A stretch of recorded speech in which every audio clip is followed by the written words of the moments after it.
Hello guys, welcome to Tamil share tutorials. இன்றைக்கி ஒரு trade எடுக்கிறதுக்காக பார்த்துட்ருக்கேன். ஸோ நேற்று பார்த்திங்கன்னா மார்க்கெட்டில் பெருசாக என்ட்ரி எதுவும் எனக்கு கிடைக்கல. இன்றைக்கி பார்த்திங்கன்னா ஒரு channel break out retest area கிடச்சிருக்கு. ஸோ இது பார்த்திங்கன்னா ஒரு கிளியரான ஒரு channel pattern. So next down ஆகி இந்த ப்ரீவியஸ் சப்போர்ட்டை டச் பண்ணி மார்க்கெட் ரிவர்ஸ் ஆகிட்டுருக்கு. ஸோ அப்படி இருக்கும்போது இந்த ஏரியாவில் ஒரு செல்லுக்கான பாசிபிலிட்டி இருக்கலாம் அப்படின்னு பார்த்துட்ருக்கேன். ஸோ இந்த கரெக்டாக எக்ஸாக்டாக அந்த சோனாக இருக்கலாம், அப்படி இல்லைனா ஒரு சின்ன ஸ்டாப் ஹண்ட் மேலே நடந்து திரும்ப டவுன் ஆகிறதுக்கு பாசிபிலிட்டி இருக்கலாம். ஸோ இதுதான் நான் எதிர்பார்த்துட்ருக்கேன் இன்னைக்குள்ள ட்ரேடுக்கு. பெருசாக வேறு எதுவும் ட்ரேட் செட்டப் லோயர் டைம் ஃப்ரேம்லலாம் கிடைக்கல, சரியா? ஏன்னா ஸ்டார்டிங் மார்க்கெட் ஓப்பன் ஆனதுமே அப்போ ஆகிடுச்சு. லோயர் டைம் ஃப்ரேம்லலாம் இனி சிக்னல் கிடைக்குமா அப்படிங்கிறது தெரியலை. ஸோ ஜஸ்ட் வாட்ச் பண்ணிகிட்டு இருக்கேன் என்ன மாதிரி ஆர்டர் கிடைக்குதுன்னு. ஸோ இப்போ அதுக்கு முன்னாடி நம்ம ஒரு பிளான் பண்ணிட்டோன்னா அதுக்கு தகுந்த மாதிரி ஆர்டர்ஸ் எடுத்து வச்சுக்கணும், சரியா? ஸோ இன்றைக்கி இதில் நம்ம ரெண்டு விதமாக ஆர்டர் எடுக்கலாம். எப்படின்னா இந்த ஏரியாவிலேருந்து டவுன் ஆக போகுது அப்படின்னா புட் ஆப்ஷன் எடுக்கலாம்.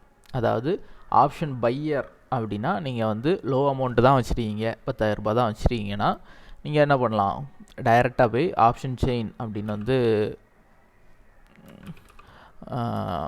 டைப் பண்ணுங்கள். கூகுளில் டைப் பண்ணிட்டீங்கன்னா இந்த மாதிரி ஓப்பன் ஆகும். ஸோ நிஃப்டி, பேங்க் நிஃப்டின்னு இருக்கும். ஸோ அதில் நிஃப்டி சூஸ் பண்ணிக்கோங்க. சூஸ் பண்ணிக்கிட்டு டைரெக்டாக போய்க்கோங்க.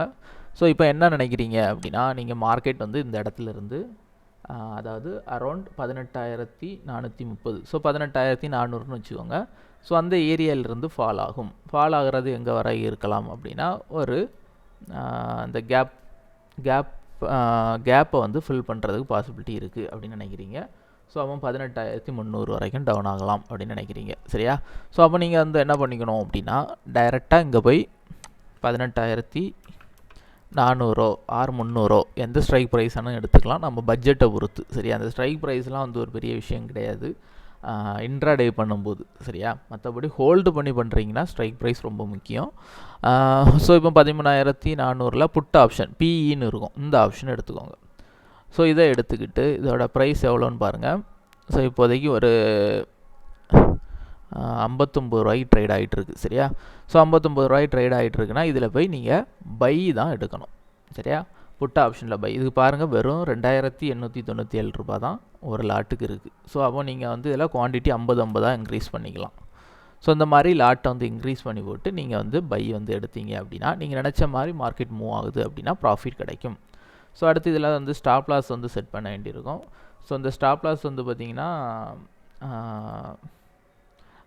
ஸ்டாப் லாஸ் எஸ்எல்எம்னு இருக்கும். ஸோ இதில் எஸ்எல் ஆப்ஷனை சூஸ் பண்ணி இந்த மாதிரி சூஸ் பண்ணுறது பெஸ்ட்டு. காரணம் என்ன அப்படின்னா டைரெக்டாக நீங்கள் வெறும் ஸ்டாப் லாஸ் மட்டும் போட்டிங்க அப்படின்னா சில நேரங்களில் ஹியூஜ் வால்டிலிட்டி வரும்போது ஹிட் ஆகாமல் போகும். ஸோ இதெல்லாம் பற்றி நான் தனியாக ஒரு டியூட்டோரியலே போடுறேன், சரியா? நம்ம ட்ரிகர் ப்ரைஸ் வச்சு போட்டோன்னா கண்டிப்பாக ஹிட் ஆகிறதுக்கு வாய்ப்புகள் இருக்கும். இன்றைக்கி ஆப்ஷன் செல்லிங் தான் ஆர்டர் எடுக்க போகிறேன். காரணம் என்ன, நாளைக்கு எக்ஸ்பைரி இருக்குது. ஸோ அதே மாதிரி பார்த்திங்கன்னா இது கொஞ்சம் காலையிலேயே நல்லா மூவ் ஆகிடுச்சு. ஸோ சில நேரம் சைடுவேலேயே நின்றுடுச்சுன்னா நம்ம ஆப்ஷன் பையர்ஸாக வச்சு செஞ்சு விட்றோம். ஸோ அதனால் ஆப்ஷன் செல்லிங்கில் எடுத்தோம் அப்படின்னா சைடுவேல நின்னாலும் நமக்கு நிற்க எவ்வளோக்கு எவ்வளோ நமக்கு டைம்ஸ் எடுக்குதோ அதுக்கு தகுந்த மாதிரி ப்ராஃபிட் கூடும். ஸோ அதனால் நான் இன்றைக்கி பிளான் என்ன அப்படின்னா ஆப்ஷன் செல்லிங். ஸோ அதுக்கு ஆப்ஷன் செல்லிங் எப்படி எடுக்கணும் அப்படின்னா கால் ஆப்ஷன் 2ன்னு எடுத்து வச்சுருக்கேன். ஸோ இதோட ப்ரைஸ் பார்த்திங்கன்னா 24 ரூபா இருக்குது ஒரு ஸ்டாக்கு, இன்னொன்று 133, இன்னொன்று 41. ஸோ இது நான் 3 கான்ட்ராக்ட் எடுத்து வச்சுருக்கேன். ஸோ இது எதுக்காக 3 கான்ட்ராக்ட் எடுத்து வச்சுருக்கேன்னா நம்ம பிளான் என்னன்னு பார்த்துக்கணும். ஃபஸ்ட்டு என்னோடய பிளான் மார்க்கெட் கொஞ்சம் அப்பாகி இந்த சோனில் டச் பண்ணி ரோஸ் ஆகும். ரோஸ் ஆகிறது எங்கே அப்படின்னா 18,300 வரைக்கும் வரலாம் அப்படின்னு பாசிபிலிட்டி இருக்குது. ஸோ அப்போ 18,300 வரைக்கும் வரலாம். ஸோ அப்போ அந்த இது தான் நம்ம ஃபஸ்ட்டு ப்ரிஃபரன்ஸ் கொடுக்கணும். காரணம் என்னென்னா அதோட ப்ரீமியம் ப்ரைஸும் பாருங்கள் 134 ரூபா இருக்குது. இது பாருங்கள் வெறும் 24 ரூபா இருக்குது. இது பாருங்கள் 41 இருக்குது. ஸோ இதுக்கு என்ன வித்தியாசம் அப்படின்னு பார்த்தீங்கன்னா நம்ம செல் எடுக்கிறோம். செல் எடுத்தோன்னா மேக்ஸிமம் இந்த ஸ்ட்ரைக் ப்ரைஸ் எடுத்தோன்னா மேக்ஸிமம் டவுன் எவ்வளோ இருக்கும், 23 ரூபா தான் இருக்கும். ஸோ அப்போ நம்ம ஒரு லாட் எடுத்தோன்னா 23 ரூபா தான், என்ன தான் மார்க்கெட் டவுன் ஆனாலும் 23 ரூபா தான் டவுன் ஆகும். ஸோ அப்போ அதை எடுக்கிறத விட கொஞ்சம் ப்ரைஸ் அதிகமாக எடுக்கிறது நல்லது. ஸோ அதை 131 ரூபா எடுத்தோன்னா செல் எடுக்கிறனால 131 ரூபா டவுன் ஆகி 0 வரைக்கும் வரதுக்கு பாசிபிலிட்டி இருக்குது. ஸோ கொஞ்சம் நம்ம நினச்ச மாதிரி மார்க்கெட் மூவ் ஆச்சுன்னா பெரிய ப்ராஃபிட் கிடைக்கலாம். ஸோ இந்த சார்ட் வந்து டிஃப்ரெண்ட்டாக தான் இருக்கும். இந்த சார்ட்டை வந்து பார்க்காதீங்க, டோட்டலாக கன்ஃபியூஸ் ஆயிரும். ஸோ டைரெக்டாக நீங்கள் வந்து நிஃப்டி சார்ட் வந்து நீங்கள் வந்து பார்த்துக்கலாம். ஐ மீன் ட்ரேடிங் வியூவில் நீங்கள் வந்து பார்த்துக்கலாம். ஸோ இதில் வந்து என்ன அப்படின்னு பார்த்தீங்கன்னா, இந்த ஏரியா வரும்போது நம்ம வந்து இந்த சார்ட்டில் ஆர்டர் எடுக்கணும். ஸோ இந்த ஏரியா வரும்போது இந்த சார்ட்டில் ஏதாச்சும் ஒரு பிளேஸில் வந்து நிற்கும். நம்ம அது எக்ஸாக்டாக எந்த ஏரியான்னு தெரியாது. ஸோ அதை பேஸ் பண்ணி ஆர்டர் எடுத்துகிட்டு ஸ்டாப் லாஸும் நம்ம வந்து இதை பேஸ் பண்ணி தான் வந்து பண்ணணும். ஸோ இதை கொஞ்சம் ஸ்டாப் லாஸ் போடுறது கொஞ்சம் கன்ஃபியூஸ் ஆகும். எந்த பாயிண்டில் போடுறது அப்படிங்கிறதே தெரியாது. சரியா? ஸோ அதெல்லாம் வந்து நான் வாட்ச் பண்ணிகிட்ருக்கேன். ஸோ என்ன மாதிரி கிடைக்குதுன்னு. ஸோ என்னோடய ஸோனில் ஆர்டர் வந்தால் தான் நான் எடுப்பேன். அப்படி இல்லைன்னா இன்னைக்கு நோ ட்ரைட். என்ட்ரிக்கு வெயிட் பண்ணியே டயர்ட் ஆகிட்டு மக்களே. ட்ரேடிங்கில் உள்ள ரொம்ப முக்கியமான விஷயமே என்ன அப்படின்னா, அதாவது ட்ரேட் பண்ணுற டைம் பார்த்திங்கன்னா நம்ம ஒரு ஆர்டர் எடுக்கிறதுக்கு ஜஸ்ட் ஒரு 1 or 2 minutes தான் வந்து ஆகும். ஆனால் அந்த கரெக்டாக அந்த என்ட்ரியில் போய் எடுக்கணும் அப்படின்னா நம்ம வெயிட் பண்ணிக்கிட்டே இருக்கணும். ஸோ எப்போ வந்து அந்த இடத்துல ட்ரிகர் ஆகும் அப்படின்னு தெரியாது. ஸோ நார்மல் டைரக்ட் மார்க்கெட்னா கூட நம்ம வந்து இந்த ஏரியாவில் லிமிட் ஆர்டர் போட்டு வச்சுக்கலாம். ஸோ நம்ம ஸ்ட்ரைக் ப்ரைஸ் பேஸ் பண்ணி எடுக்கும்போது லிமிட் ஆர்டரும் கரெக்டாக போட முடியாது. இங்கே கொஞ்சம் டைம் டிகே இந்த மாதிரி விஷயங்கள்லாம் இருக்கிறனால நம்ம நினச்ச மாதிரி அந்த ப்ரைஸ் வந்து போகாது. சீக்கிரம் போயிட்டுனா ஒரு ப்ரைஸாக இருக்கும், கொஞ்சம் லேட்டாக போச்சுன்னா ஒரு ப்ரைஸாக இருக்கும். ஸோ ஓவரால் வெயிட் பண்ணி தான் வந்து ஆர்டர் எடுக்க வேண்டிய சுச்சுவேஷனுங்க. இன்னும் என்ன ஆச்சு அப்படின்னா, கடைசி வரைக்கும் அந்த ஆர்டருக்கு போகவே இல்லை கைஸ். நான் வெயிட் பண்ணி பார்த்துட்டே இருந்தேன். ஸோ அந்த எக்ஸாக்டாக நான் எதிர்பார்த்த என்ட்ரி போகலை. ஆனால் நான் எதிர்பார்த்த மாதிரி அந்த டார்கெட் வந்து ரீச் ஆகிட்டு, ஐ மீன் அந்த கேப்பு ஃபில் ஆகும் அப்படின்னு வந்து எதிர்பார்த்தேன். ஸோ அது வந்து பார்த்திங்கன்னா எக்ஸாக்டாக வந்து ஃபில் ஆகிடுச்சு. ஆனால் என்ன நடந்தது அப்படின்னா, அதுக்கு முன்னாடியே டவுன் ஆகிட்டு. நான் என்ன எதிர்பார்த்தேன்னா, இந்த மாதிரி சைடுவேல போய் இந்த ஸோனை டச் பண்ணிக்கிட்டு டவுன் ஆகி இந்த கேப்பை வந்து ஃபில் பண்ணும், இதுதான் வந்து எதிர்பார்த்தது.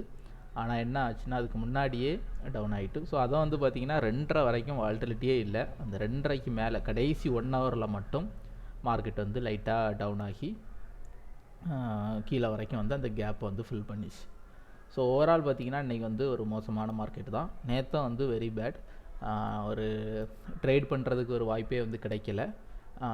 இதை தாண்டி நிறைய பேர் ரிஸ்க் எடுத்து ட்ரேட் பண்ணியிருந்தாலும் ஒரு நல்ல ஒரு ட்ரேடாக வந்து இருந்திருக்காது. ஏன்னா அந்தளவு வால்டிலிட்டியே இல்லை மார்க்கெட்டில். கடைசி அந்த 1 hour மூவ் ஆகிறத வச்சுலாம் ட்ரேட் பண்ண முடியாது. ஸ்டார்டிங்லேயே கொஞ்சம் ஓரளவு நல்ல ஒரு மூமெண்ட் வந்து இருக்கணும். அப்படி பார்த்தீங்கன்னா இன்றைக்கி வந்து பார்த்திங்கன்னா கிட்டத்தட்ட 2:30 வரைக்கும் மார்க்கெட் வந்து அப்படியே நின்றுடுச்சு சைடு வேல. பார்த்து டயர்டே ஆகிடுச்சின்னு சொல்லிக்கலாம். பேங்க் நிஃப்டி ஓரளவு வந்து மூவ் ஆச்சு எதிர்பார்த்த மாதிரி. இருந்தாலும் இந்த இடத்துல எனக்கு செல் எடுக்க மைண்ட் செட் வரல. காரணம் என்ன அப்படின்னா, இது ஆல்ரெடி பலமுறை ரிஜெக்ட் ஆன ஒரு ரெசிஸ்டன்ஸ் பாயிண்ட். ஸோ அப்படி இருக்கும்போது எனக்கு வந்து டவுன் ஆகும்னு தோணிட்டு தான் இருந்தாலும் இந்த இடத்துல ஒரு நல்ல ஒரு கான்ஃபிடென்ட்டான என்ட்ரி வந்து எனக்கு இல்லை. ஸோ அதனால் வந்து நான் பேங்க் நிஃப்டி பார்த்துக்கிட்டு அப்படி விட்டுட்டேன். ஸோ அதுவும் வந்து கடைசி ஒரு 1 hour வந்து டவுன் தான் ஆச்சு. இருந்தாலும் இன்றைக்கி வந்து நோ ட்ரேட் ஓவரால். ஏன்னா நான் எதிர்பார்த்தது நிஃப்டி தான். நிஃப்டி இந்த ஸோன் வந்து டவுன் ஆகும்னு எதிர்பார்த்தேன். ஆனால் அதுக்கு முன்னாடியே டவுன் ஆகிட்டு. ஸோ நேற்றும் இன்றைக்கும் ட்ரேட் வந்து கிடைக்கல. ஸோ நேற்றும் இன்றைக்கும் மார்க்கெட்டில் வால்டிலிட்டியும் ரொம்ப கம்மி. எனக்கு என்னமோ ஐ திங்க் நெக்ஸ்ட்டு 2 daysல ஒரு பெரிய லெவல் மூவ் வந்து வரப்போகுது அப்படின்னு வந்து தோணுது. ஏன்னா இங்கே உள்ள மூமெண்ட்டே வந்து 2 நாளாக இல்லாதனால ஒரு பெரிய வால்டிலிட்டி வரதுக்கான பாசிபிலிட்டி இருக்குது. எனிவே இன்றைக்கி வந்து no trade. Okay, thank you. Next வீடியோவில் பார்க்கலாம்.